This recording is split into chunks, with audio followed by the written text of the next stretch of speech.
Perfecto. Bueno, el tema que vamos a abordar hoy es el tema de la tecnología, ¿sí? Yo le dejé un texto que es artilugios tecnológicos. Ahora voy a ir al PDF, ¿sí? Digo, perdón, al PowerPoint, que es un texto que resume un poco la concepción y la problematización de la tecnología en la humanidad desde el inicio de la humanidad y cómo se ha desarrollando desde la antigüedad hasta la modernidad, posmodernidad o la época contemporánea, como la quieran definir. Luego hay una parte que agregamos que nos considera interesante, siendo de abordar problemáticas contemporáneas, porque lo que ustedes van a pensar es la realidad que salen ahora en 10 segundos, lo que lo está atravesando ahora en el celular que le está vibrando, que tal vez hace 2 años no lo hubiéramos visto, que es la inteligencia artificial, ¿sí? Como problemática que está muy, muy encima de ahora y que va a pasos agigantados, ¿sí? Esas se van a hacer como las dos partes, ¿sí? Que vamos a ver hoy. Luego, a mí particularmente me gusta trabajar con fuentes, ¿sí? Pero como vamos a abordar mucho el texto, yo lo que voy a tratar es dar un resumen de todo el texto de Artilugios de Vicencio.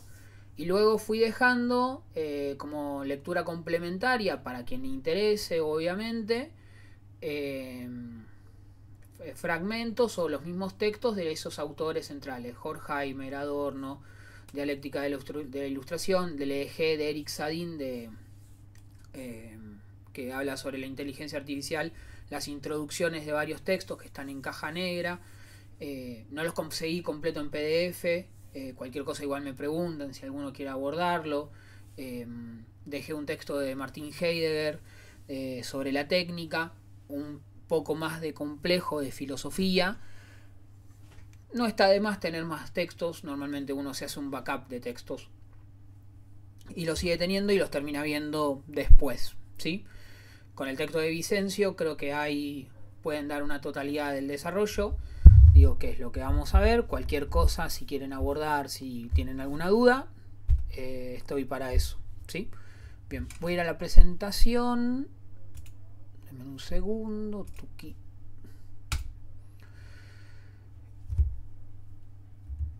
Bien. Ven el... No los estoy viendo ahora. ¿Ustedes están viendo lo que estoy mostrando? ¿O no? Sí, profe. Perfecto. Bien.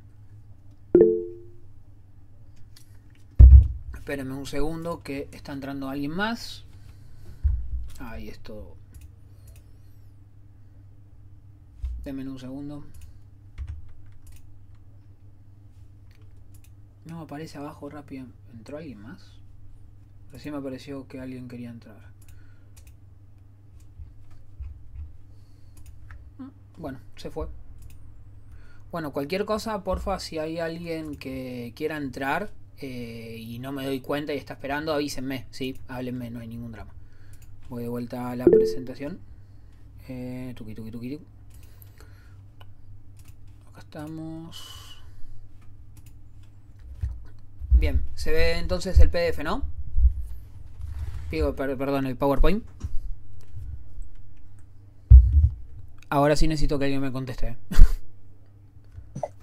Sí, profe. Bien, en la clase, bueno, vamos a ver el vínculo entre ciencia, tecnología y sociedad, las perspectivas teóricas en relación a las problemáticas de las tecnologías y el desafío de la inteligencia artificial, la IA, en el siglo XXI. Vamos a ver dos textos: Artilugios técnicos y máquinas de pensar, la reflexión acerca de la tecnología, de Di Vicencio, y la inteligencia artificial o el desafío del siglo, anatomía de un antihumanismo radical, de Eric Sadin, un francés contemporáneo y vivo. Bueno, en el texto de Artilugio de la técnica y las máquinas de pensar, se considera que es desde el siglo XVII la ciencia se convirtió en la base de nuevos cimientos que favorecieron el desarrollo de la tecnología y la actividad industrial. A su vez, la tecnología comenzó a convertirse en una herramienta al servicio de la ciencia. Previamente a este siglo, al siglo del desarrollo industrial, la tecnología no era una problemática que que era considerada dentro del grado de la humanidad. No.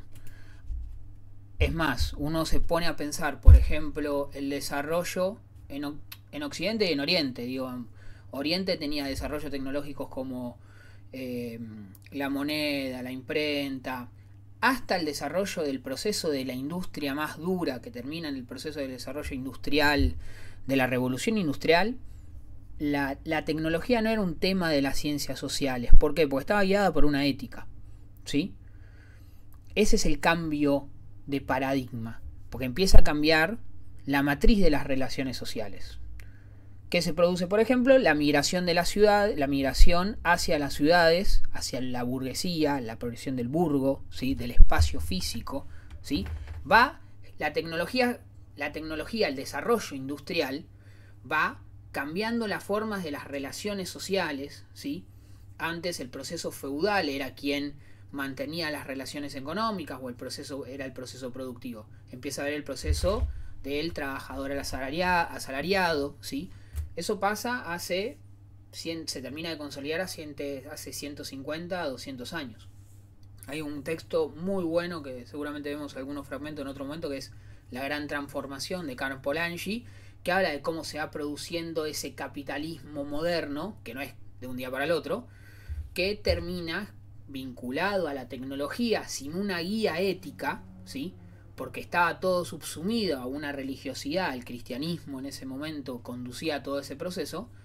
Al haber la revolución también combinado con la revolución francesa, ¿se acuerdan que la revolución francesa también disputa con la Iglesia Católica la conducción, si se quiere, de quién tiene la verdad? Empieza a estar la razón guiando en vez de Dios. Bueno, el problema es que ahí se va la ética, ¿sí? Es una relación de poder. Es más, hay un texto que nombran también cómo los filósofos, en ese caso Voltaire, acompañaban a Federico el Grande para disputar el lugar de la Iglesia Católica, y ser ellos quienes conducían, tenían un lugar en la disputa de poder, y no sea la Iglesia Católica ni los Reyes Católicos. Eso, junto con una combinación histórica, junto con la Revolución Industrial, produce que la tecnología, que antes estaba guiada por la razón, ¿sí? Guiada por un marco ético, al no haber ética, la tecnología y la ciencia y la razón empiezan a ocupar ese paradigma de direccionalidad. La imagen que empieza a ocupar todo es la locomotora. Si uno ve las películas más yanquis de la consolidación del Estado-Nación, siempre está la locomotora y las vías que van armando ese Estado. La pregunta es hacia dónde van esas vías, hacia dónde va ese tren. ¿Sí? Uno tiene en su cabeza ese imaginario. ¿Así se ve el Excel, el PDF? Bien, perfecto. De vuelta, la revolución industrial representa un cambio de matriz social y cultural y económica. La ciencia y la tecnología de la sociedad constituyen un sistema de relaciones diferentes que van transformando, que se meten en esa... No es solamente el martillo o un martillo más grande que me permite no solamente trabajar una mesa o trabajar un barco. No, ese martillo también está en manos de un propietario que no puede estar en manos de una comunidad que fabrica un astillero, sino de una persona, de un burgués que tiene una propiedad privada. Y también está esto del desarrollo científico-tecnológico llevará al progreso de la humanidad, la locomotora. Esta vinculación entre ciencia y tecnología genera una comunión que representa la imagen también de futuro y de utopía también, ¿sí? Bien, vuelvo al Excel, ¿sí? Previamente estaba la tradición aristotélico-tomista, ¿sí? Donde la técnica es el conocimiento práctico para la transformación de la realidad. La tecnología es una disposición de la técnica con el objeto de servir a la consecución de las finalidades humanas. ¿Esto qué quiere decir? O sea, todo lo que corresponde a un martillo es la extensión del puño que pega, ¿sí? No es ni bueno ni malo. Solamente lo que hace es es una herramienta, es una extensión que hace que pueda transformar la realidad sin lastimarme, ¿sí? Pero no me condiciona ese martillo que yo hago, ¿sí? Pero es una extensión del cuerpo humano, de igual manera que una cámara hoy en día es la percepción de un ojo, ¿sí? La tecnología es una ampliación del cuerpo humano, pero no va haciendo una modificación de mi matriz y mi relación humana. Y de vuelta, es un medio que transforma la realidad y es neutral. Ahora bien, para Aristóteles y la tradición tomista, o sea, estamos hablando del siglo XIII hasta el siglo XIII, no había un ensayo filosófico de la tecnología y la humanidad. No era un interés, no era una problemática. Porque la problemática era Dios, la problemática era la muerte, la problemática era dónde residía el poder del rey. La problemática es la revolución, la cuestión del protestantismo. La problemática es el soberano en Hobbes. Hasta ese momento no van a encontrar una discusión sobre la tecnología, no va a haber un ensayo, ¿sí? Esta clase no existiría. ¿Me explico? ¿Por qué? Porque la revolución industrial, ahí la modernidad implica este problema. Trae un montón de problemas la modernidad en Occidente. Hasta ese momento, bueno, por eso nos encontramos discutiendo estas cosas, ¿sí? Está bueno hacer esa narrativa histórica de por qué llegamos a este punto, ¿sí? Bien. Luego va a haber posicionamientos, dice Di Vicencio, de optimismo tecnológico y pesimismo tecnológico, ¿sí?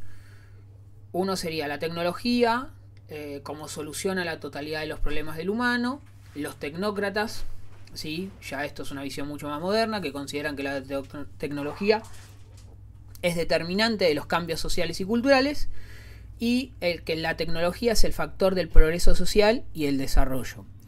Ahí habría que definir qué se considera siempre progreso social y desarrollo. Normalmente los saltos de desarrollo tecnológico lo producen las guerras, ¿sí?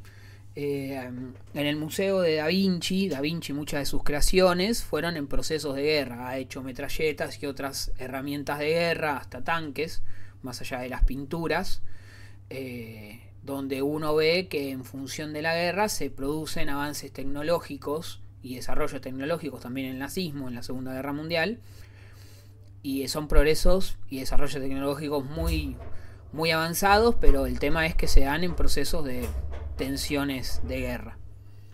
Aviso que tengo a mi gato dando vueltas por si acaso se aparece, ¿sí? Después, bueno, hay una visión del pesimismo tecnológico. La técnica borra las demás dimensiones del ser humano, se vuelve totalitaria. Esto es una visión previa a la inteligencia artificial. La operación de la técnica tradicional y el fenómeno técnico moderno, ¿sí? El fenómeno técnico moderno termina mecanizando todas las formas y relaciones humanas y genera una autonomía, y que solamente tiene una visión de lógica y eficacia y potencia, y se va perdiendo la lógica humana. Bien. ¿Alguno de ustedes ha escuchado de Heidegger?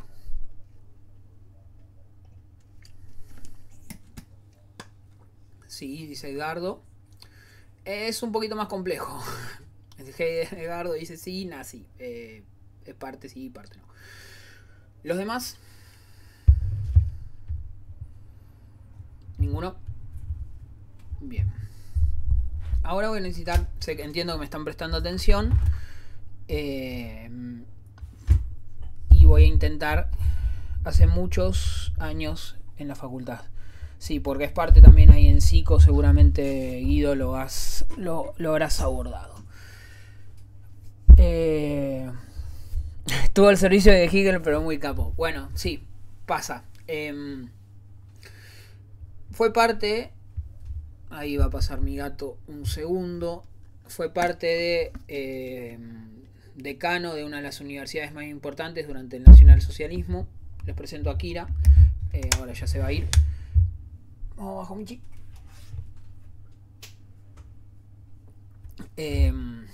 Buen nombre. Heidegger es uno de los filósofos, tal vez el filósofo más importante del siglo XX, ¿sí? Él lo que va a analizar, ¿sí? Es el fenómeno, se va a dedicar a la ontología, ¿sí? Como una de las ramas de la filosofía. ¿Qué es la ontología? La ontología estudia el ser siendo. Yo voy a repetir muchas palabras, pero quiero que lleguen a un punto. Y ahora después les voy a explicar por qué. ¿Qué es el ser siendo? Puedo estudiar el fenómeno del ser de manera existencial. No puedo estudiar el alma. ¿Por qué no puedo estudiar el alma? Porque el alma no la veo, eso es metafísica, ¿sí? Ustedes habrán visto la alegoría del Platón en la secundaria y habrán pasado en filosofía en algunas carreras universitarias. Eso es metafísica, es una explicación de un desarrollo de algo que yo no puedo experimentar, ¿sí? Doy una explicación lógica, doy una explicación que se entiende, pero yo no puedo explicar que el alma existe. Digo, demostrar que el alma existe. Entonces voy a explicar el ser siendo, ¿sí? El ser manifestándose en la realidad. ¿Dónde está manifestando? Dice Heidegger, postula, es el Dasein. ¿Qué es el Dasein? Se llama el ser ahí, ¿sí? El ser ahí sería el ser humano de alguna manera. Nosotros, todos ustedes, y yo también, somos ser ahí. Nos encontramos siendo. Ninguno de ustedes nació, pidió nacer. Cuando se dio cuenta de su conciencia, se dio cuenta que se encontraba existiendo. Y encontró también algo que es la muerte. ¿Qué es lo único que sabe el ser humano, el Dasein? Es que va a morir. No hay posibilidades de asegurar alguna otra situación, ni que esta clase siga, ni que, no sé, que más tarde coman lo que habían decidido comer. Lo único que saben, y es la existencia, lo único que saben de su existencia es que tarde o temprano van a morir, ¿sí? Akira, mi gato, no es consciente, ni sus mascotas, ni cualquier animal, no es consciente de su finitud, de su existencia. ¿Sí? No se pone a pensar de eso. Es medio trágico, pero es lo que pasa, ¿sí? Ahora bien, ¿qué dice Dasein? ¿Qué dice Heidegger? Es que somos ser para la muerte. Nuestra muerte es parte de nuestra totalidad, de nuestra existencia. Pero no la podemos vivir. Porque si vivimos nuestra muerte, dejamos de ser. ¿Me explico? Ahora bien, la muerte es lo único que nosotros no podemos delegar. Es más, fíjense hasta este punto. En una clase virtual. Ni ustedes me conocen a mí, ni yo los conozco a ustedes. Yo no sé si ustedes le pagaron a otra persona para estar en esta clase virtual. Hasta ese punto es dudable. Ni ustedes saben si yo soy, porque no nos hemos visto antes, ¿sí? Es posible, hasta está esa variable, ¿sí? Lo que no es delegable es que cuando venga la muerte a buscar, digan, bueno, no, llévate a otro. No, te vengo a buscar a vos. Tenés que hacerte cargo, ¿sí? ¿Y qué dice Heidegger? Nosotros tenemos una condición de arrojado a la existencia. Nosotros loco, no pedimos vivir y de repente nos encontramos existiendo y nos damos cuenta que existimos y que la existencia tiene un costo que es la muerte. Ahora bien, pero como no estamos totalmente siendo, que es nuestra condición última, que es la muerte, estamos existiendo, estamos vivos, ¿sí? Ahí dice que hay dos posibilidades. La vida auténtica y la vida inauténtica. ¿Cuál es la vida inauténtica? La vida inauténtica es en función. Ahí cualquier cosa, Guido seguramente robe algunas categorías de la psicología. O tal vez la psicología haya robado algunas categorías de Heidegger, seguramente. La vida inauténtica es la vida impropia que se vive en función del otro. Como la angustia de mi existencia me pesa, no me hago cargo de mi muerte, vivo una vida impropia, llenándome de los objetos del mundo inauténtico. Vivo en el mundo, no haciéndome cargo de quién soy yo, de aceptando mi muerte, de aceptando que soy un ser para la muerte, sino olvidándome. ¿Cómo hago ese olvido? Llenándome de el stock de cosas para el ocultamiento. Hoy, como le diríamos, el consumismo, ¿sí? Que hoy en día, si uno se pone a hilar fino, no hilar fino, creo que todos en una crisis social que la que estamos viviendo lo vemos continuamente. Digo, consumo desde, no necesariamente consumo de drogas, o también consumo de cosas. Más que nada con un celular que mientras estuvimos acá en la clase, no sé si ustedes pueden estar comprando un colchón. Puede pasar, ¿sí? No los culpo, ¿sí? ¿Por qué? Pues estamos en este universo. O el otro lado es la vida auténtica, es decir, sí, yo me hago cargo de mi muerte y en este momento no estoy muerto. En este momento la muerte no está conmigo. Y elijo una vida de cuidado de la vida. Él toma esa categoría y vive una vida auténtica, bancándome el costo de mi existencia, que es la posibilidad de morir, y no olvidándome de que puedo morir. Puedo morir, pero estoy vivo, ¿sí? Él dice, y en función de la técnica, él tiene un ensayo de la técnica que lo subí, que es un poco más complejo. ¿Por qué? Porque viene del alemán, y el alemán, la traducción al español es un poco más compleja, hay diferentes traducciones, y dice: más duramente estamos entregados a la técnica cuando la consideramos como algo neutral, pues esta representación que se aplaude hoy con gusto nos vuelve completamente ciegos para la esencia de la técnica. Esa técnica, ese stock de cosas que producimos para no bancar la existencia y vivir esa vida inauténtica, genera la destrucción de la naturaleza y el reduccionismo de la expresión humana, ¿sí? Porque el stock de cosas tiene que ser generado a través de la fagocitación de la naturaleza para producir eso, ¿sí? En un mundo también donde se migra, de vuelta, ha pasado del proceso de la revolución industrial a esta parte. Heider escribe en el 30 y... acá lo tengo a hacer y tiempo. Lo escribe en el 36, 32, 36, más o menos. No, en la primavera del 27.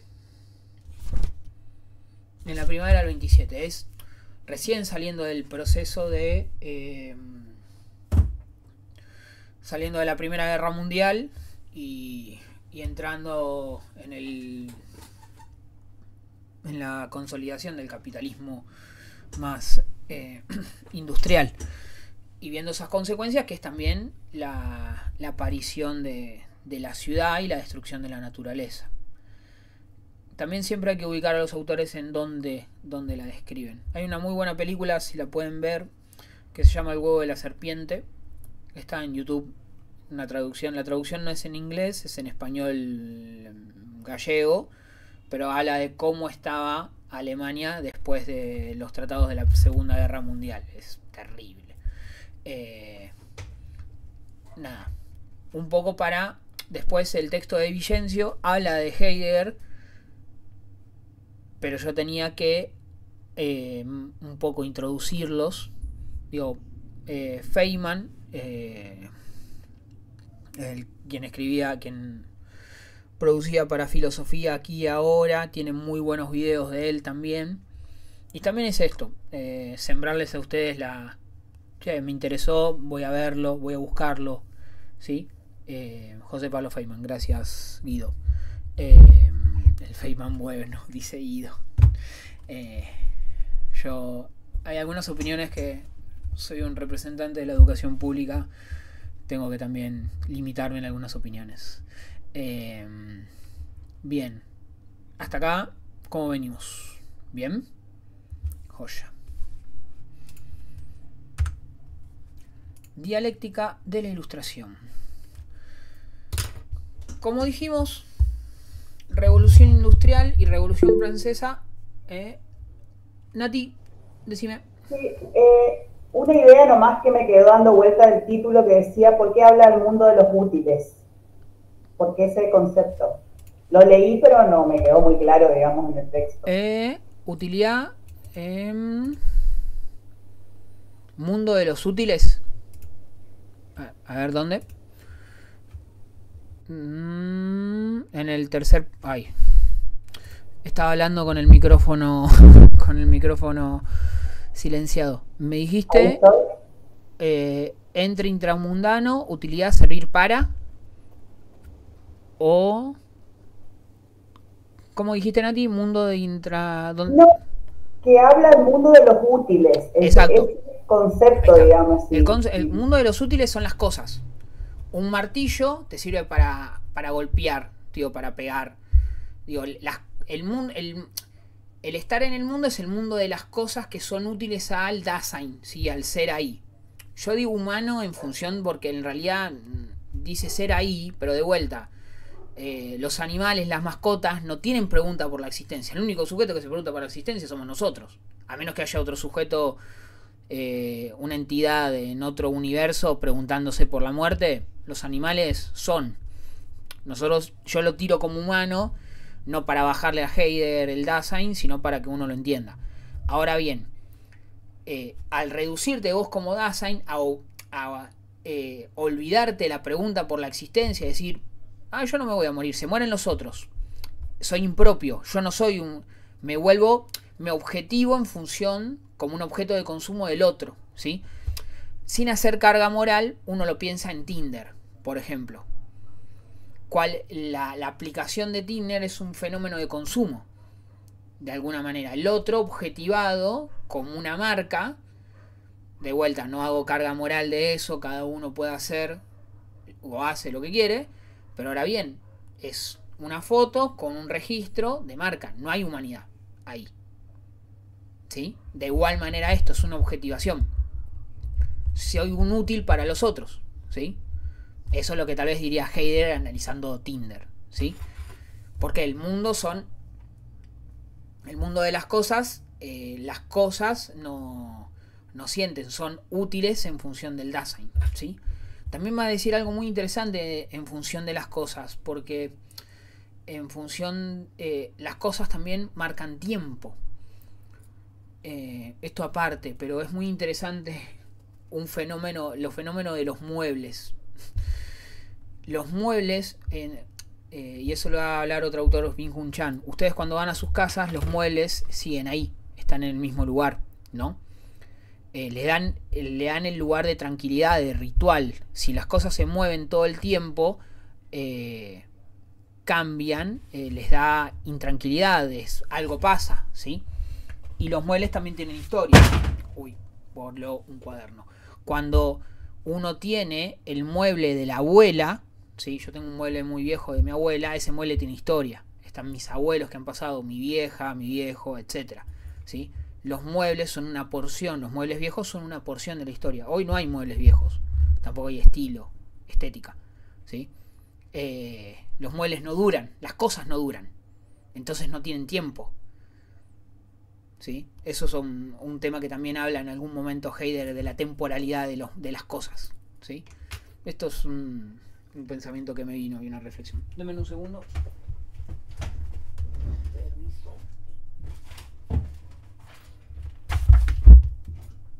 Bien, vamos a Horkheimer y Adorno. En la dialéctica de la ilustración. Yo creo que pasé el texto completo, pero las cosas que van a ver ahí, las dos citas son sobre la introducción, ¿sí? De un español. De la traducción en español realizada por un español. Por Juan José Sánchez. La dialéctica a la ilustración es una crítica de la ilustración. La ilustración, de manera resumida, es, bueno, la Revolución Francesa con igualdad, libertad, fraternidad, a través de la iluminación de la razón, va a llegar al proceso de la utopía y al progreso. ¿Qué sucede? Segunda Guerra Mundial. ¿Qué sucede? Bomba atómica. ¿Qué sucede? Auschwitz. ¿Sí? Es como muy resumido. Ahora bien, el progreso de la ciencia y la tecnología termina reduciéndose a una bomba atómica. ¿En dónde? En Europa. ¿Sí? Nosotros, por lo que he visto, igual acá muchos han hecho carrera universitaria, pero son más que nada década del 90 o un poco más grandes, no para hacer una franja etaria, pero uno en su imaginario, el imaginario social es la posibilidad de crear las condiciones de... son las posibilidades que uno puede imaginar. Son los límites, ¿sí? ¿Esto qué quiere decir? Uno no puede pensarse más allá de lo que su cabeza explora como proyección de futuro. Tiene que ver mucho lo que decía Analía, esto después tenés que anotarlo en función de tu tesis. ¿Por qué las personas de ese pueblo que vos nombrás, de tu pueblito, no pueden proyectar ser ingenieros nucleares? Cuando tal vez fácticamente lo pueden ser, pero tal vez dentro de su imaginario social no lo pueden, no lo ven, aunque tengan un ARSAT en la esquina de su casa, ¿sí? La condición de posibilidad de que el mundo se destruya por un botón se da recién luego de la bomba atómica. No existe antes. Y eso fue hace muy poco. Hace menos de 100 años. Antes, en la humanidad, uno no podía destruir el planeta. ¿Sí? No estaba esa posibilidad. Podías destruir un bosque completo. Podías destruir a una comunidad. Pero no destruir el planeta. No destruir la humanidad en su totalidad. Eso es lo que hace la bomba atómica. Che, bueno, dijimos que la ciencia iba a desarrollar el progreso. No. ¿Qué hizo? Liberó la posibilidad de que nos destruyamos como planeta. ¿Sí? Eso uno también tiene que posicionarse en tiempo y lugar.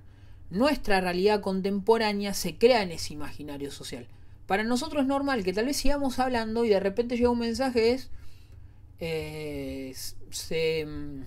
entre China y Rusia no llegaron a un acuerdo y acaban de liberar los misiles. Y explotó todo. Está dentro de las posibilidades, Ojalá no pase. Y si pasa, y bueno, mucho será aburrido estar hablando de esto cuando explotó el fin del mundo. No es algo muy copado. Pero está dentro de las posibilidades, ¿sí? Ahí dice Edgardo, ni nos enteramos. Bueno, esa posibilidad antes de la bomba atómica no está, ¿sí? No es posible. No es posible imaginarlo, ¿sí? A menos que sea hiperciencia ficción, pero es muy poca, ¿sí? Entonces, la razón y el desarrollo tecnológico y la ciencia terminaron en la bomba atómica. Por otro lado, Auschwitz, ¿sí? Más de 6 millones de judíos muertos, ¿sí? Torturados en un campo de concentración, en campos de concentración, sin contar la cantidad de muertos en 2 guerras mundiales. Porque si uno viene, algún europeo normalmente, o alguna persona colonial, y decir del siglo XX como un siglo hermoso, preguntémonos, tuvimos 2 guerras mundiales, dictaduras en toda Latinoamérica, y no sé si el siglo que pasó estuvo muy bueno. Para mí no sé si hubo mucha paz. Digo, y fue el siglo que se dejó a la razón manejar las cosas. Sí, eso tal vez es un posicionamiento también, pero uno, si se pregunta, por lo menos yo lo pondría en duda. Digo, hasta el 50, hasta la mitad del siglo ya tenías 2 guerras mundiales. Guiados con una crisis de bomba atómica, después proceso de guerra fría con guerras atomizadas, balcanizadas. Entramos al siglo XXI, estamos casi a un cuarto y todavía tenemos guerras balcanizadas, ¿sí? Está bueno a veces pensar lo geopolítico más allá de desde donde nos vemos nosotros, en un país periférico, ¿sí? Pero hay que pensar esas relaciones, ¿sí? La crítica, la dialéctica de la ilustración es eso. Che, lo que iba a llevar al progreso nos llevó a la barbarie, ¿sí? Y ahí tomo 2 citas. Lo que habíamos propuesto era nada menos que comprender por qué la humanidad, en lugar de entrar en un estado verdaderamente humano, se hunde en un nuevo género de barbarie. ¿Qué pasó ahí? ¿Por qué? Juan José Sánchez va a decir: la Ilustración disuelve los mitos e introniza el saber de la ciencia, que no aspira ya a la felicidad del conocimiento, a la verdad, sino a la explotación y al dominio sobre la naturaleza desencantada. Esto es un punto también con vínculo de Heidegger, la de la destrucción de la naturaleza. Al no haber ética, al no haber la ética también religiosa, había un respeto también de la naturaleza, porque la naturaleza era un bien común, era un don de Dios. Ahora es objeto. Como es objeto, la puedo romper, ¿sí? En el proceso de ilustración, el conocimiento se torna en poder y la naturaleza queda reducida a pura materia o a sustrato de dominio, ¿sí? 2 citas, obviamente de un texto gigante, pero bueno, la escuela de Frankfurt, representada acá por Adorno y Horkheimer, van a criticar, digo, la tecnología, de vuelta, que era nuestro faro, terminó siendo una bomba atómica y Auschwitz. Bien, ahí tenemos mitad del siglo XX, ahí nos encontramos, ¿sí? Y luego viene un proceso de posmodernidad y neoliberalismo, ¿sí? Bien, después viene otro autor que toma ¿cómo se llama? De Vicencio, que es Lewis Mumford, y Mega Máquina, que es como que acá es más desde una cuestión más de tecnología. Dice, tomo 2 conceptos: tecnología democrática y tecnología autoritaria. Que el problema, obviamente, dice, no es la tecnología, sino cómo está vinculada a quien conduce, ¿sí?, ese proceso tecnológico. Dice, tecnología democrática dirigida por sus productores en armonía con la naturaleza, centradas en la preservación de la vida humana, y tecnología autoritaria dirigidas por el líder absoluto, destrucción a gran escala y contra los valores humanos. Es una frase que además, a ver si lo tengo acá a mano, había tomado también el Papa Francisco, ¿sí? En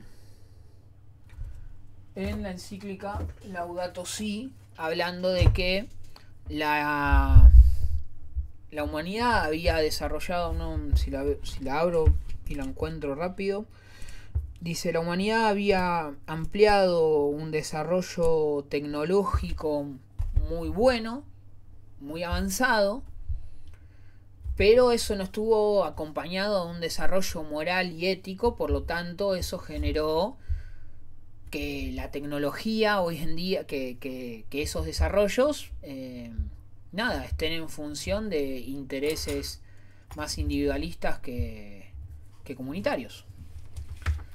Eso también es una posición ética, también cada uno lo sabrá desde dónde jugarse, pero una perspectiva de derechos humanos obviamente diríamos que es contraria, ¿sí?, al mundo contemporáneo que estamos viviendo, ¿sí? El mundo contemporáneo que estamos viviendo, la tecnología no es un problema en sí, la tecnología, sino quien conduce esos procesos tecnológicos, en dónde se para, quiénes son los dueños de. El problema no es tener la patente de una vacuna, el problema no es la vacuna de una enfermedad que necesita ser curada, sino que esa patente esté reducida a una empresa privada y que no quiera liberarla, ¿sí? Ahí está tal vez una cuestión de bien común. También hay una cuestión de la ética, ¿sí?, que obviamente cada uno tendrá su posicionamiento individual como personas, pero en una perspectiva de derechos humanos y de bien común uno puede sentar ahí posicionamientos, ¿sí? Bien, esto es lo que más o menos aborda todo el texto de Vicencio, ¿sí? Que es introductorio a varios estos de autores. Yo quise darles un poquito más de de algunos de estas corrientes que estuvimos viendo para pensar y abordarlos un poco más desde dónde hablan y de dónde han venido. ¿Sí? ¿Estamos hasta ahí? Bien. ¿Cómo están? Joya, Nati, los demás. ¿Seguimos? Bien. Vamos al siguiente texto que a varios, justo Marcelo también ahí va a interesar.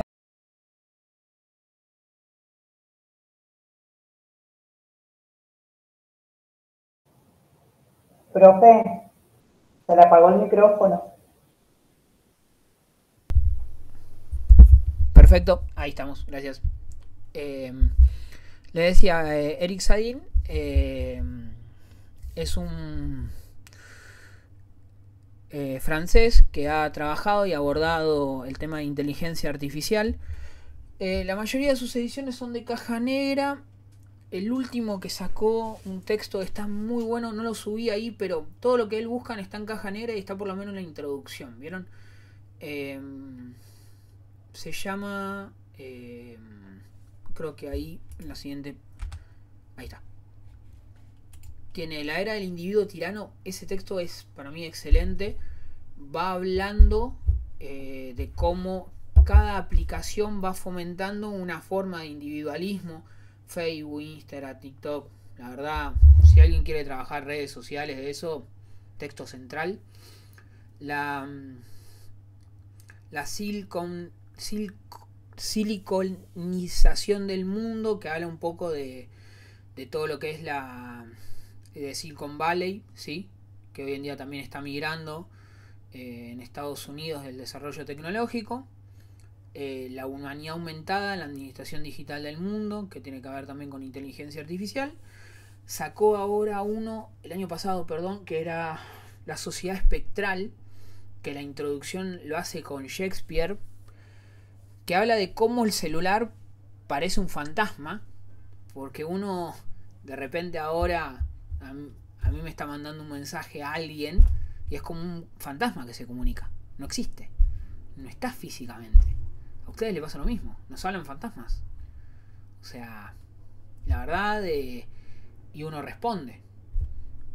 Impresionante, la verdad. Y tiene una forma de escritura que es muy amena, abordando problemáticas para mí muy contemporáneas. No plantea salidas, no vayan a buscar esperanza. Segundo, ¿sí? Eso lo tenemos, sea en otro ámbito, ¿sí? Por si acaso. No es que, bueno, voy a ver esto, es como ver un capítulo de Black Mirror y nada. No van a salir muy wow.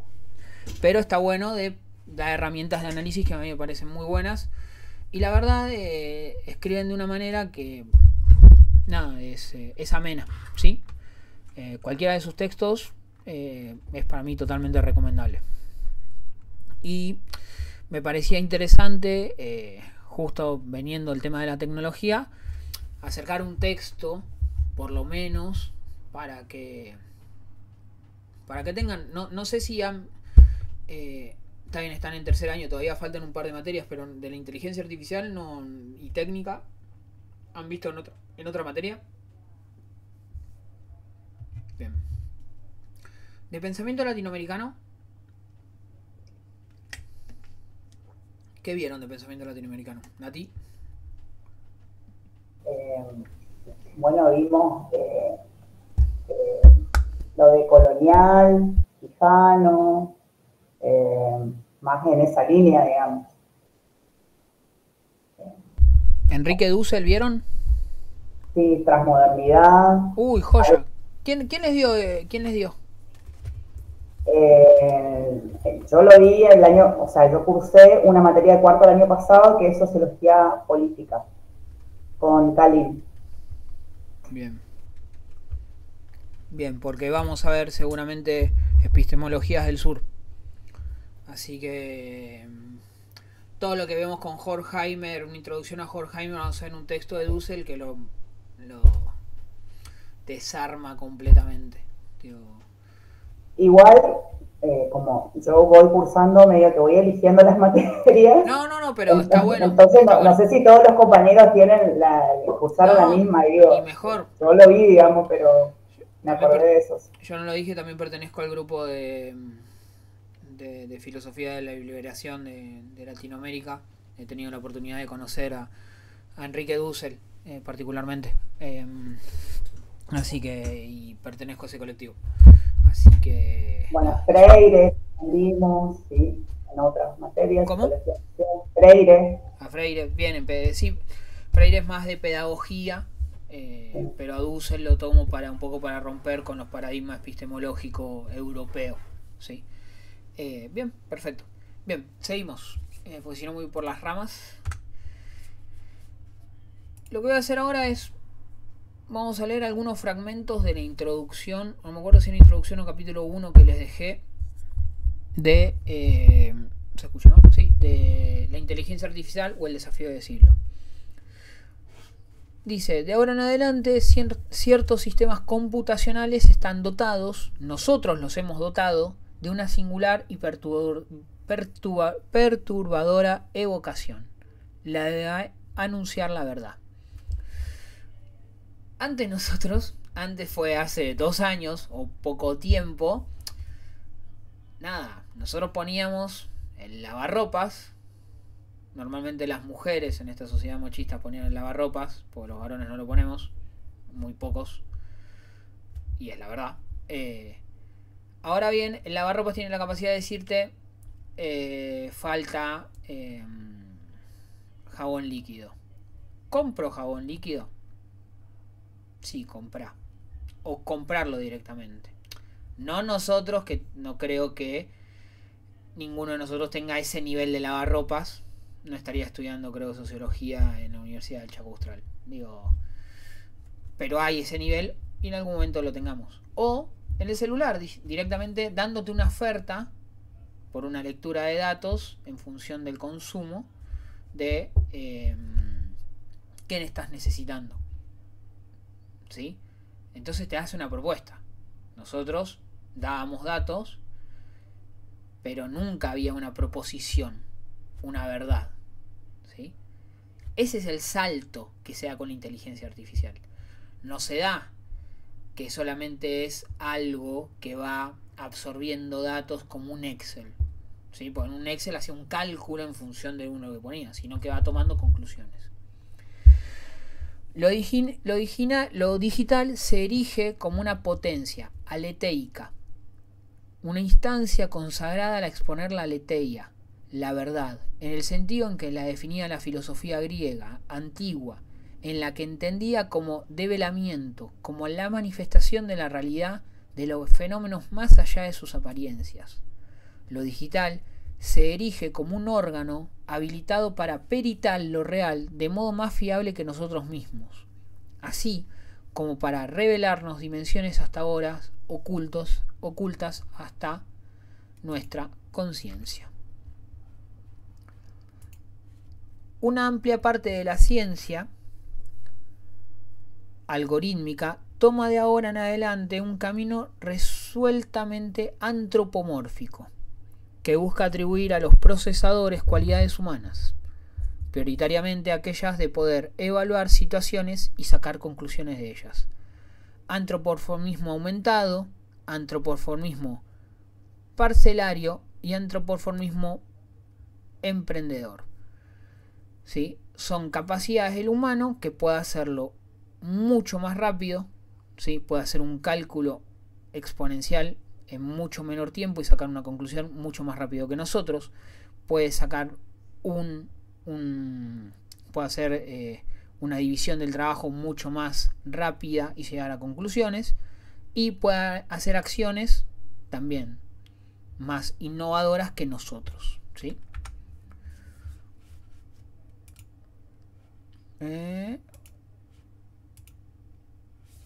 Un segundo. Ahí, se me tildó esto.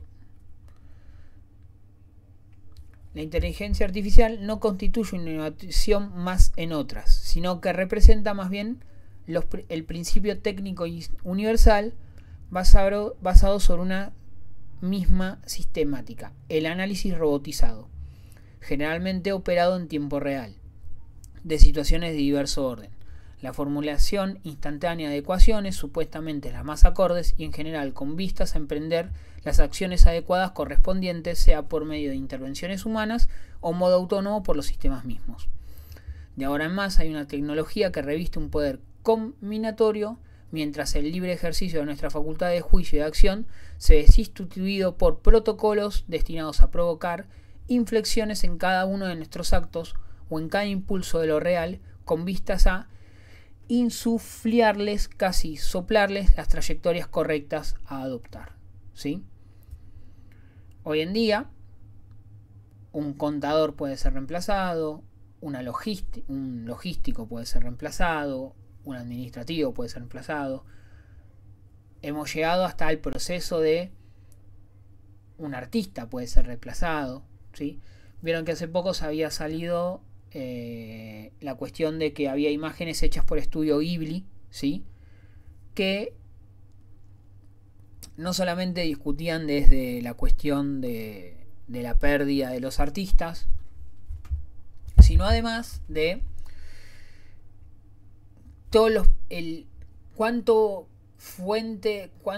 tiempo del procesador tenía que hacer y se ejecutaba para hacer eso, y que era hipercontaminante y demás.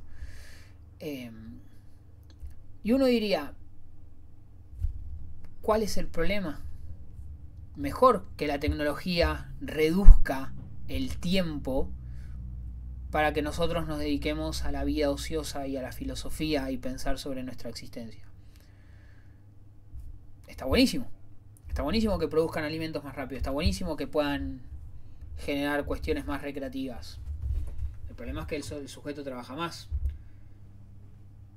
El problema es que hay concepciones que dicen que hay sujetos que sobran, hay humanos que sobran. ¿Sí? Hay un capítulo muy interesante.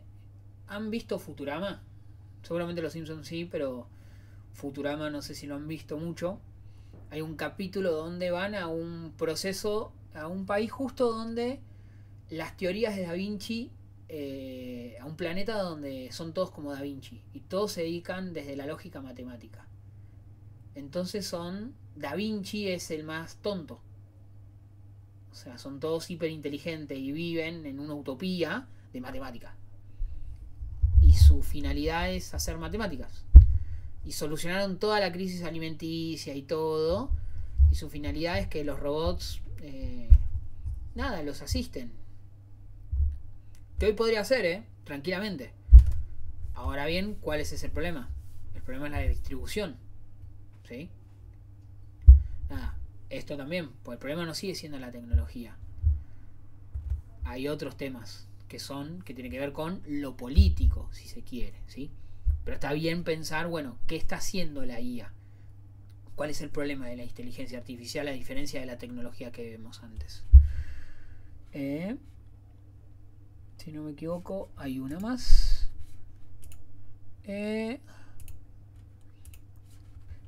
Y tomaba, no sé si esta noticia es del año pasado, en el proceso de guerra con Gaza. Es una noticia, así después búsquenla. Lavander, el sistema de inteligencia artificial de Israel que decide quién bombardea, a quién se bombardea en Gaza. El sistema de Israel tenía una inteligencia artificial en la cual definía los objetivos de guerra en Gaza, cometiendo un montón de errores, porque ellos juegan con una lógica que se llama cubo de datos, cruzamientos de información, generando objetivos de objetivos militares que eran civiles. Bien, uno dejaría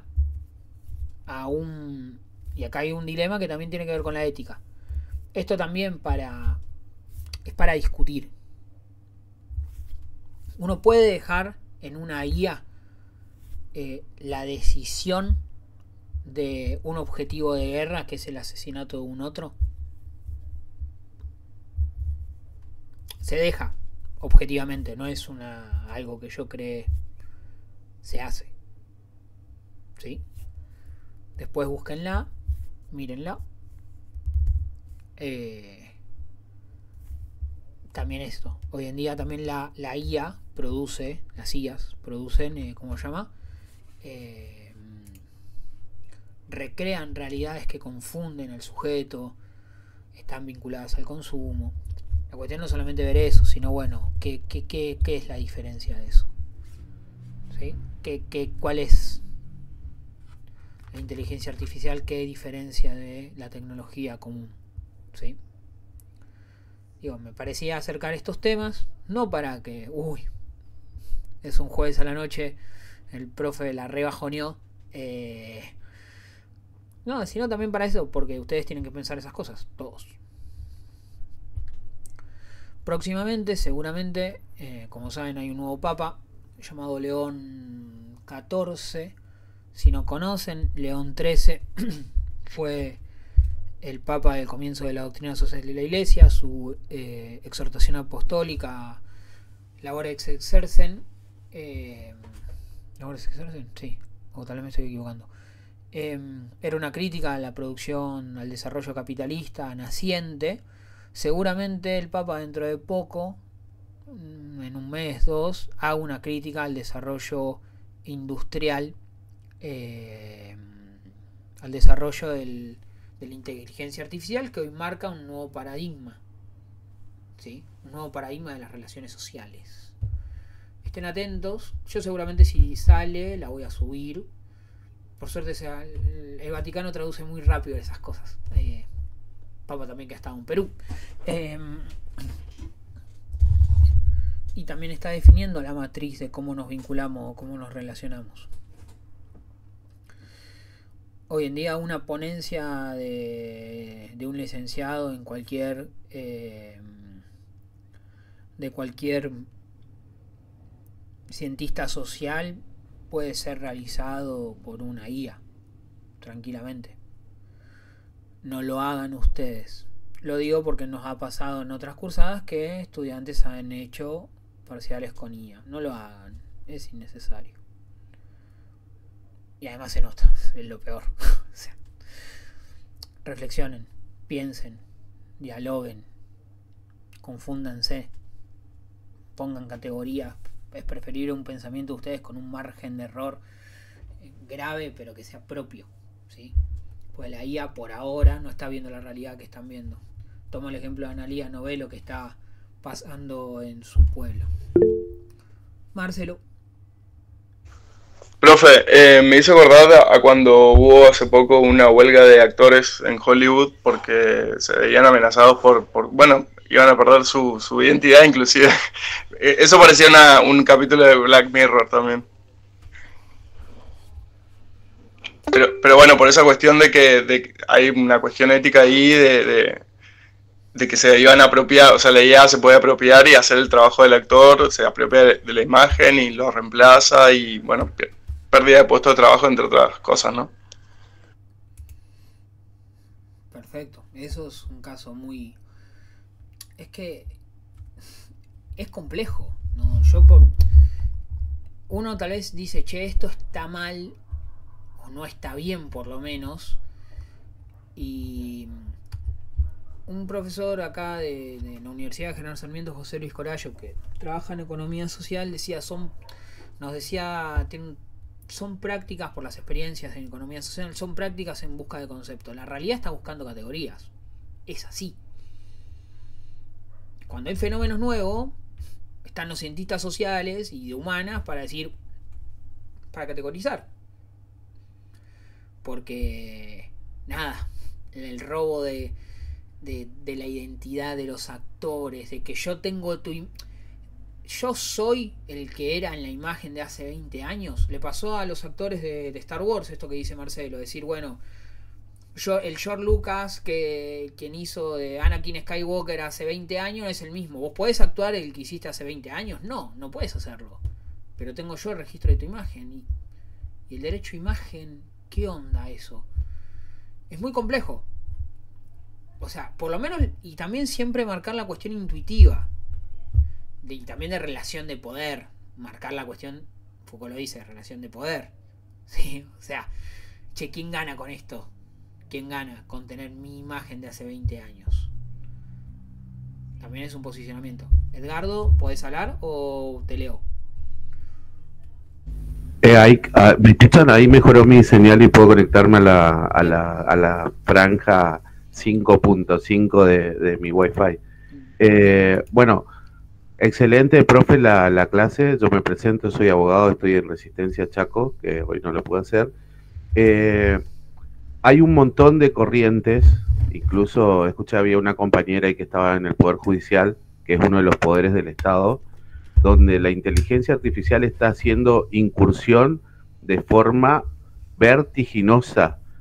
Y le cuento algo, los colegios de abogados, donde estamos dentro de los institutos de inteligencia artificial, hay una vertiginosidad y una tendencia muy fuerte a darle mucho poder a esto, mucha veracidad, mucha legitimidad, y no se plantea para nada la tensión que usted bien mencionaba y de la cual coincido, y ninguna de las cuestiones sociales, humanistas, respecto a pérdidas de trabajo, a pérdidas de producción de conocimiento, usted mencionaba el derecho a la imagen, puedo decirle como abogado que, como puse en el chat, la protección de datos personales en la Argentina, con la normativa vetusta que tenemos, legisladores mucho menos formados, es un cuento de hadas.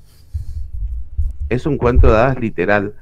Por otro lado, la pérdida de trabajo se va a dar. ¿Por qué? Porque somos un país tercermundista, con poca mano de obra calificada, donde seguimos discutiendo, por ejemplo, problemas salariales de docentes como usted, y no estamos cerca de la frontera tecnológica. Los países que tienen el dominio de esto están yendo por otro tipo de guerras. Usted mencionó Auschwitz en un momento de su exposición. Hoy el tema son las guerras híbridas, que a mí me interesa mucho. ¿Dónde se vieron este tipo de efectos? Donde las estructuras críticas, llámese luz, agua, salud, hay hospitales en China totalmente automatizados que son víctimas de ataques cibernéticos y que quedan totalmente desprovistos de servicios. Por ahora nosotros tenemos un montón de cuestiones en manos de personas humanas, pero es el factor econométrico por excelencia, o sea, la rapidez para hacer cualquier cosa, lo que desplaza el eje antropocéntrico de la cuestión. Incluso es más, esta educación que usted nos está brindando, la cual yo comparto, también está en tensión. Se habla no ya de estudiar con libros, se habla de estudiar con inteligencia artificial, con realidad inducida, y hasta incluso Elon Musk está planteando el beneficio de tener esta inteligencia plasmada en entidades robóticas, donde un solo robot va a ser el médico, el policía, el bombero, la capacidad que tienen para realizar multitareas esto, porque le digo por haber leído otros libros, aparte de lo que usted nombró, es una entidad multipropósito. No se sabe, ni los ingenieros que desarrollan lo que usted decía, el procesamiento, no se sabe cómo hacen el machine learning, que es, nosotros como conejito de indias legitimamos la información que procesan los resultados. Y esto ya sucede. No es que está por pasar, está sucediendo. Los celulares nos escuchan, nos salen las ofertas algorítmicas en nuestras redes sociales. Todo está invadido por esto, nada es aleatorio.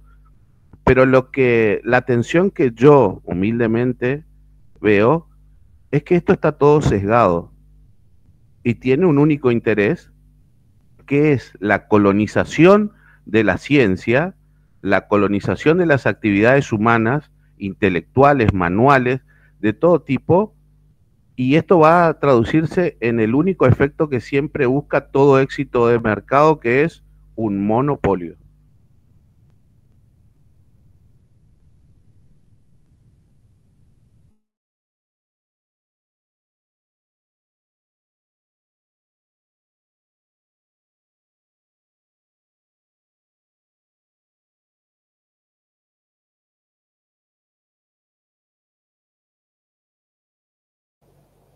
Profe, no se lo Ahí escucha. está, perfecto. Ahí, gracias.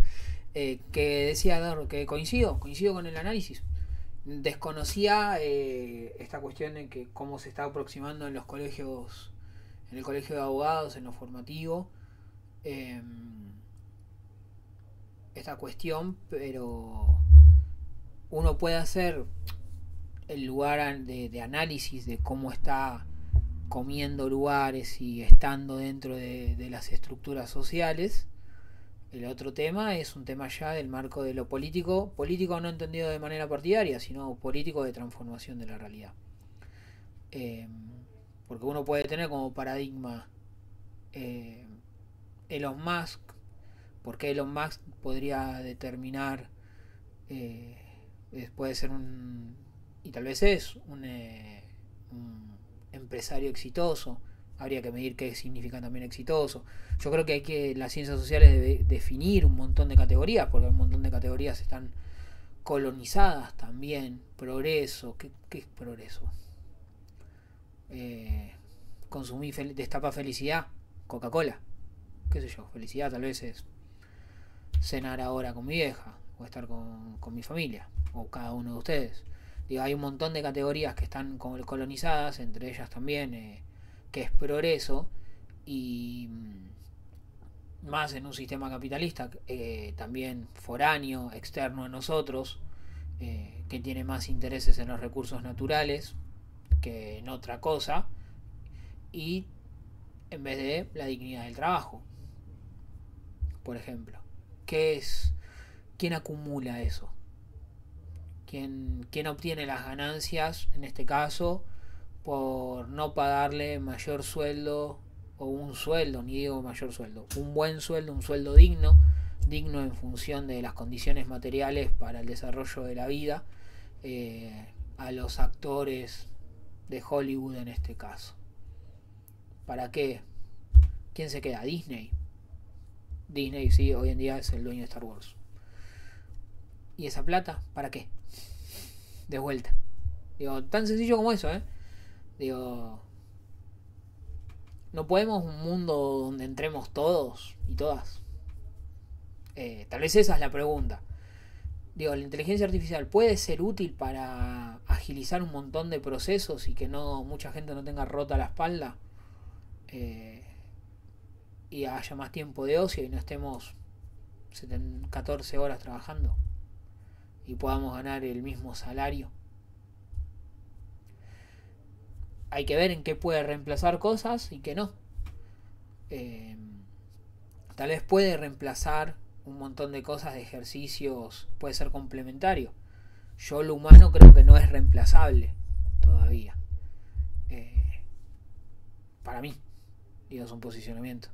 Digo, veremos qué nos pasa dentro de 3 semanas. O sea, y ahí es el cuerpo a cuerpo. Está bien, justo esta carrera se da de esta manera. No es una carrera de posgrado, porque las carreras de posgrado normalmente uno tiene ya un lineamiento de investigación hacia dónde quiere dirigir, hacia dónde quiere ir. Lo que sí, uno nunca dejar de problematizar. Y después la otra respuesta es política. Digo, política en función del ejercicio de transformación de la realidad. Edgardo, de vuelta. Sí, perdón, ahora que puedo participar estoy un poco pesado, disculpen los compañeros. Bueno, respecto de reemplazar, bueno, doy un ejemplo, no para contradecirlo, profe, ni mucho menos porque me va a evaluar después, sino que en China, por ejemplo, cuando hicimos un posgrado en cibercrimen y ciberseguridad, atendiendo a una pulsión que por ahí tanto la compañera Natalia y Analía por ahí lo tienen, los chinos se dedican a hacer robots o entidades con la figura de niñas para atender a los pedófilos. Entonces, ese tipo de productos se están importando, obviamente, los países más ricos, con las formas, con las caras, y entonces las personas que mantienen relaciones sexuales porque son sex toys, pero con un nivel de desarrollo ya con inteligencia artificial donde esta entidad humanoide gime, habla, llora, grita, atiende las pulsiones de, obviamente para nosotros los depravados, bueno, están atendiendo a estas cosas. Y yo me pregunto hasta dónde vamos a sostener nosotros valores de relaciones sociales intersubjetivas cuando tengamos a nuestra disposición una entidad con la figura humana que nosotros tengamos el deseo y responda absolutamente al 100% de lo que querramos. No se deprime, no tiene sueño, no tiene cansancio, hay que conectar la pila. Por ahí en Chaco con los cortes de luz de ese chef vamos a tener problemas, pero fuera de eso, estamos en una nueva disrupción de no solo el conocimiento, no solo de los servicios, sino hasta de las relaciones intersubjetivas. No sé si sabía eso, pero nosotros lo vimos en un posgrado de cibercrimen que damos, digamos, justo estábamos viendo el caso Quisca de Misión, etcétera, etcétera, pero bueno, una locura lo que está pasando. No, es que es hiper interesante. O sea, está para pensar y repensar. No sé quién levantó la mano. Está tampoco. Yo no soy una persona de que quiero tener la razón, muy por el contrario, si no es muy aburrido esto. O sea, no. Lo peor que me puede pasar es estar acá detenido hablando 2 horas y que nadie diga nada. Hablen, digan. Van a ser sociólogos. Si no hablan sería preocupante. Para eso sigamos con la inteligencia artificial. Digo, tal vez hable un poco más. Pero no, tienen que hablar. Tienen que... así que no. Mejor que haya discusión y debate. Esa es una problemática muy... Es muy interesante. Digo, yo hasta es más, creo que esto que decía justo el Papa, creo que va a tomar esta cuestión de la entidad. Si cuando Marx habla de la transformación de la realidad, de que queda del plusvalor, o sea, uno transforma la realidad, uno hace que la madera sea una mesa. Bueno, ¿qué queda de uno en esa mesa? ¿Qué queda de la conciencia humana en algo que es imagen y semejanza en ese robot? Es muy filosófico, pero ese objeto está haciendo imagen y semejanza, que siempre es novelesco. Y si toma conciencia de quién es, que esa es la discusión con la tecnología, che, esto que estamos produciendo, y si toma conciencia de que es como si de vuelta el gato no es consciente de que es Akira, no es consciente de que es Akira, y si se pregunta por la muerte, se da cuenta. Profe, Sí. me hace acordar un poco a, bueno, lo que decía Edgardo, también me hizo acordar a la peli Inteligencia Artificial, medio vieja, que hablaba, bueno, había un personaje que era gigoló, o sea, que cumplía esa función, y lo que dice usted me hace acordar a justamente el escritor de esa historia, Isaac Asimov, uno de los principales de la ciencia ficción, siempre empezaba sus cuentos con lo que eran unas reglas que tenían que seguir los robots, como para no sé, que se generen problemas así éticos, y siempre surgía la cuestión de cuando adquirían conciencia, ¿no? Estas entidades. Es la discusión que tuvo Europa, que lo vamos a ver justo en Epistemología del Sur con un texto de Grossfogel. Europa tuvo la misma pregunta, que era si los indios tenían alma, con Bartolomé de las Casas, con los indios, nuestros pueblos del sur. O sea, es una pregunta, embarca la pregunta de la filosofía. Después uno puede también, eso es una pregunta, y no es que uno, no le quito peso, no quiero quitarle peso a eso. Ahora bien, como vos dijiste también, Edgardo, nosotros somos un país del tercer mundo. ¿Por qué somos un país del tercer mundo? También es una pregunta. Ahora bien, bueno, ¿qué ese desarrollo hiper de desarrollo tecnológico, bueno, cómo ejerce, cómo se problematiza? Vos hablas de China. Bueno, ¿por qué China es China? ¿Podemos ser China? ¿Podemos tener el control? Digo, porque también esto, mucho el fenómeno del anime, no sé si muchos mirarán o no, yo soy de la generación del 90, el anime siempre ha tenido la problemática de la tecnología como parte de en el discurso, ¿sí? La película más emblemática se llama Akira, ¿sí? Si pueden, véanla, que tiene que ver con el desarrollo tecnológico, porque Japón tiene un problema con el desarrollo tecnológico en los 90 y no logra traducir esa problemática, ¿sí? La separación entre humano y tecnología, la imposibilidad de Japón de, bueno, los hikikomori, chicos que estaban aislados en los 90 jugando videojuegos, inhabilitados para tener vínculos sociales, cosa que pasa ahora, que se traduce en ataques de ansiedad, por ejemplo. Todos esos fenómenos Japón lo traduce a través del anime, problematiza el desarrollo tecnológico a través de esa ficción, ¿sí? Bueno, China tiene otro paradigma. Primero es oriental, ¿sí? Y es muy difícil pensar nuestra cabeza occidental desde Oriente. Y en segundo lugar, es un pueblo de 5.000 años. Nosotros somos el último segundo de la historia para ellos. No sé quién decía, un líder chino que decía, es muy temprano para ver las consecuencias de la Revolución Francesa. Pasaron 250 años.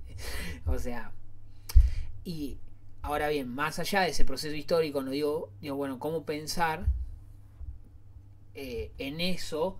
Sigue habiendo un hábito, la tecnología no termina comiendo la cultura, hay una convivencia, ¿sí? Termina habiendo no, porque hay un desarrollo tecnológico, no termina habiendo, se subsume la cultura a eso. Hay un plano de convivencia. ¿Por qué? Porque la cultura y la tradición tal vez pesa más y la tecnología no es.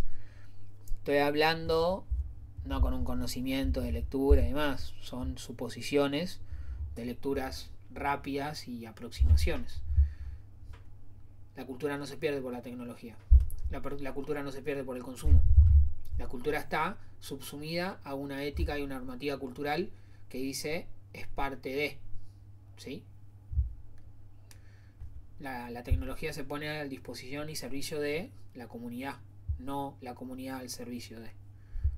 Ahí también me parece. De igual manera hay que seguir pensando todos esos procesos que tira Edgardo, que son que son ficcionales, que han sido ficcionales pero hoy son concretos y que están a la puerta de nuestra realidad, ¿sí? Esto, de vuelta, vamos a comprar un robot. Uy, se cortó la luz. Acá también el conurbano suele pasar de vez en cuando en el verano con Edenor, así que tenemos ese problemita. Por suerte las clases con ustedes son en invierno-otoño, no suele pasar. Si hay un par de aire acondicionados prendidos de más, tal vez salta la fase, puede pasar. Bien, perdón, como dijo el nombre de la peli, no escuché. ¿Qué peli dije? Ay, ya me olvidé. ¿De qué estaba hablando? ¿Qué peli dije? Akira. Película Akira. Akira es una película. Es la película. Por esa película entra el anime a Latinoamérica. Está en todos lados. Es muy, muy buena. Muy buena. Nada, si pueden también véanla. Nada, yo voy a tirar de vuelta. Voy a tirar bastantes películas. Para mí el cine y la ficción es un lugar donde se puede traficar muchas ideas y dan explicaciones y permiten jugar para hacer una imagen concreta de lo que queremos